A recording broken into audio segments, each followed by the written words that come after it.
There's a tall, thin woman in a blue dress.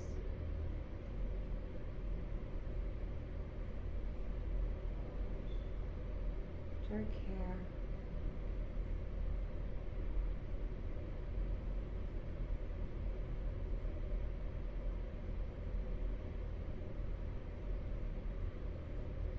She's older.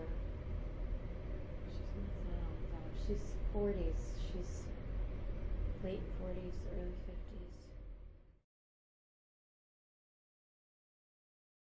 We do have several different types of meters that are all electromagnetic field meters. Some are, and they're called K2s or EMFs. We use motion detectors. We use infrared cameras. We use regular video cameras with night shots. Sony's really good about that. We use digital SLR cameras. We use every kind of recording device possible, from Sony to Olympus. To a $35 digital recorder at Walmart. We use all different types of equipment. Some of it is top of the line, some of it is not. You can go out and buy a $10 throwaway camera and have it be filmed and go into a dark house with a flash and you can get something. The best does not mean results. It just doesn't. People think this costs a lot of money to do, and technically the longer you do it, the more money it does cost, but you don't need to invest a lot of money to go out and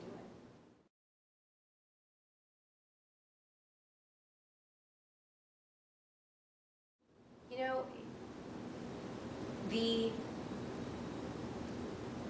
the experience when it comes to temperature seems to dictate one thing, and the reason people go through the house before the investigation and take what we call baseline readings is so that we can avoid any kind of flukes throughout the night, such as energy spikes or temperature flux or a draft from a door, but generally when you work throughout a space and you encounter some kind of flux, mainly a decrease, that generally means that something is there, an entity is there. And it's they call them cold patches and cold spots, and the hair on the back of my neck or my arms is standing up, and this is freezing, and it all happens in a nanosecond. And you have to verbalize it to document it, because if you don't, it's all we have to timeline check ourselves and go back on multiple pieces of equipment as proof. So unless we get a piece of evidence, such as a photograph or an EVP, which is electronic voice phenomena, a recording at the time we mention the flux, we really don't know. It's again going with our gut. We think we've just walked into a ghost or something has passed us.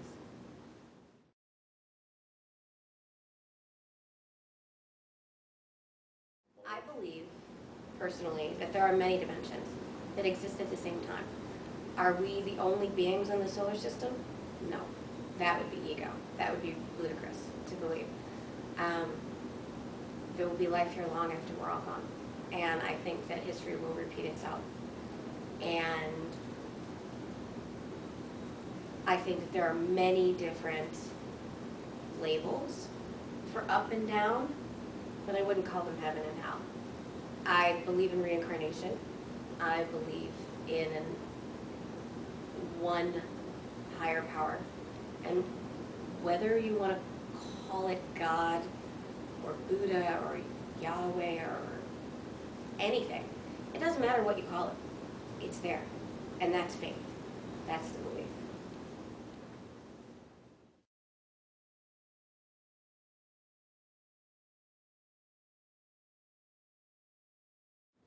I have probably a 200 questionnaire, a 200 page, not a 200 page, but a 5-page questionnaire for the family or the facility. Basically, when a private resident calls me in, I need to know everything. I need full disclosure. I need medical history. I need every piece of history from every being in that home. I have to, and it's a huge responsibility, because from what they eat to where they work, to the changes in the house, to medical history, to psychological history, to mental health, everything, down to the prescriptions in their cabinet, I have to be able to determine what's going on, who's seeing what, where's the trend, what's the coincidence, and where's the connection, or does somebody need real help? You know, and it's not paranormal at all. It's very rare that that has happened. But more often than not, something paranormal is going on in the home.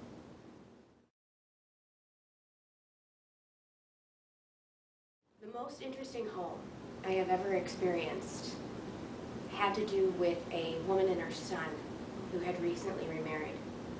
And the activity in the house, I tell my friends and my family all the time, you couldn't pay me to write this stuff.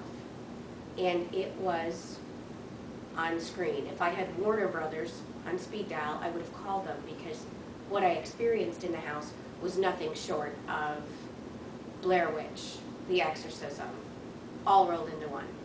And the activity that was actually taking place only affected the mother and the son.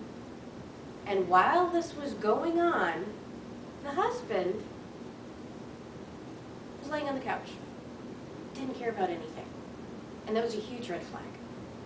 And after 3 days of an investigation in this house, we realized that the husband was hiding a satanic Bible and had his own beliefs in things, and really wasn't affected by anything going on. And to any other human being that had faith, this would unnerve you. The events in the house that took place would cause you to lose sleep. They were that disturbing, but they didn't affect him at all. So that was another instance where, you know, the red flags were up, and we had to dig a little deeper. And then when we realized that that was going on, we had to remove ourselves from the situation, because it wasn't going to get better. We weren't going to fix it. We weren't able to remove what was there, because the one individual that appeared to,